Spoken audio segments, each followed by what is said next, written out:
I'm referring to a conversation I had with a C level maybe 2 or 3 years ago, so not a very recent conversation, where they asked me that, we were trying to offer them some cloud services, and they're like, this service is perfectly what I need, but why the cloud?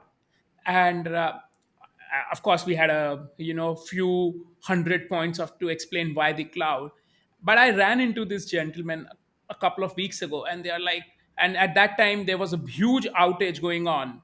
So, and they were like, this is the outages are the reason why I don't want to move to the cloud. So, Marla, in your role in Microsoft, how do you answer that question? And do you think these outages are, deaccelerating the transformation that clouds can deliver?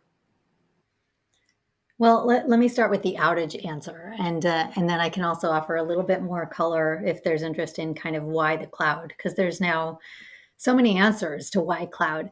But let me start with outages, and I personally believe that outages are a great excuse and reason for inertia for people who are averse to the cloud. So if they're very confident and comfortable where they are, then you question how innovative are those people, and is what they're really seeking inertia? Are they looking to kind of stay where they are?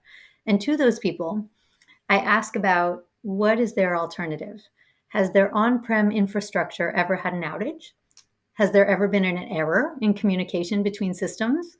So I have spent my career in financial services operations, as I said, and can tell you that this argument, while it may have some validity, is best faced with that question.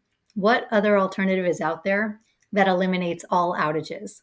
And I don't believe there is one yet. And the benefits of the cloud computing far outweigh the drawbacks for the vast majority of companies and use cases.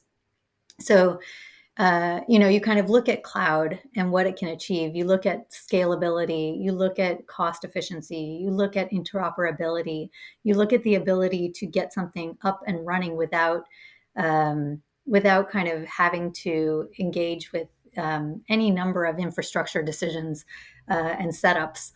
And it's a very compelling argument to make.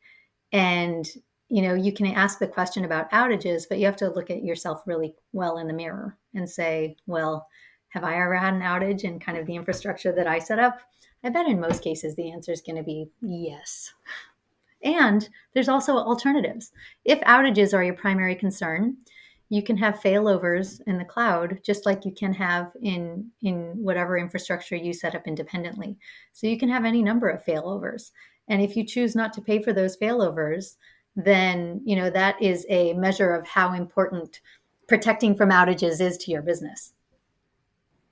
Marla, you see me introspecting during your answer, and the audience might have not seen that video because we were focusing on you. So I was introspecting because a large part of my day job is working with financial institutions, wealth managers to help them expedite their digital transformation, offer an exceptional experience. And I get this question a lot.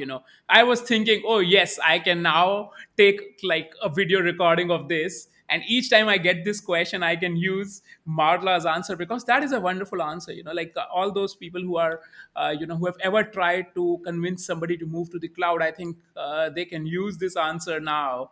And I love how you summarized it right at the beginning. Outage is the perfect excuse for somebody who wants to be in inertia. So that is absolutely amazing.